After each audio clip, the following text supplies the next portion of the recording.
आदाब, सत श्री अकाल, नमस्कार दोस्तों। मेरा नाम इकबाल खान। दोस्तों, आज की यह सच्ची घटना जो आपको मैं सुनाने जा रहा हूँ, यह छत्तीसगढ़ के कोरबा जिला की है, जहाँ एक कोरबा युवती को उसी के पिता के सामने आरोपियों द्वारा गैंग रेप किया जाता है। बाद में उसकी हत्या कर दी जाती है।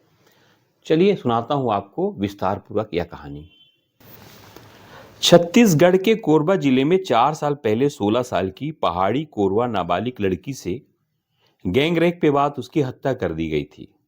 साथ ही पिता और 4 साल की बच्ची को भी मार डाला गया था। कोर्ट ने 5 हत्यारों और बलात्कारियों को फांसी एवं एक को उम्र कैद की सजा सुनाई है। मामला लेमरू थाना इलाके का है। हत्यारों में सतरंगा निवासी दोषी संतराम माझवार, जिसकी उम्र 45 साल है, अनिल कुमार सारथी, जिसकी उम्र 20 साल है, परदेसी दास, जिसकी उम्र 35 साल है, आनंद दास 26 साल और जब्बार उर्फ विक्की, जिसकी उम्र 21 साल है। और वहीं एक आरोपी उमा शंकर यादव 22 साल। उमा शंकर यादव को आजीवन कारावास की सजा सुनाई गई है। यह हत्या में शामिल था, पर उसने रेप नहीं किया था, जबकि 4 जो आरोपी थे उनके द्वारा रेप किया गया था और साथ ही हत्या की गई थी। उन सबको सजाए मौत अर्थात फांसी की सजा सुनाई गई है। 29 जनवरी 2021 को गढ़ उपूड़ा के कुरई जंगल में एक ही परिवार के 3 लोगों की हत्या कर दी गई थी। मृतकों में देवपहरी गांव के धर्मू उर्फ झगड़ी राम, जिसकी उम्र उस समय 45 साल थी, उनकी बेटी जिसकी उम्र 16 साल थी, और जो एक नतनी थी समृति, जिसकी उम्र 4 साल थी। 30 जनवरी 2021 को उनका शव जंगल से मिला था। धर्मू का परिवार हत्यारे संतराम माझवार के यहाँ रहकर उनके मवेशियों को चराने का काम करता था।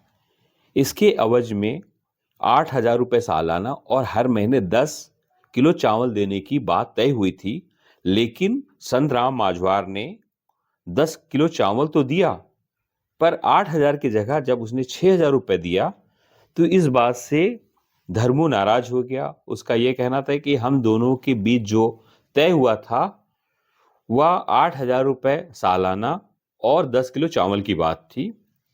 पर जब धर्मू को पैसा नहीं मिलता है तो वह काम करने से इनकार कर देता है कि आगे मैं ये काम नहीं करूंगा और मेरे पैसे का हिसाब किताब कर दो और मैं अपने गांव जाना चाहता हूं।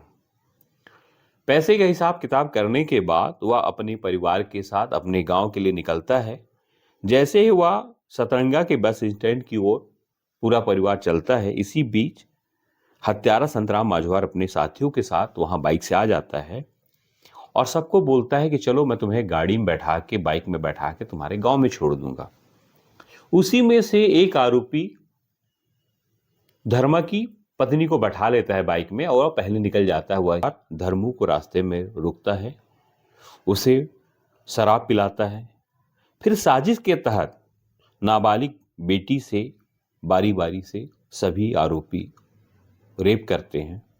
उसके साथ गैंग रेप होता है।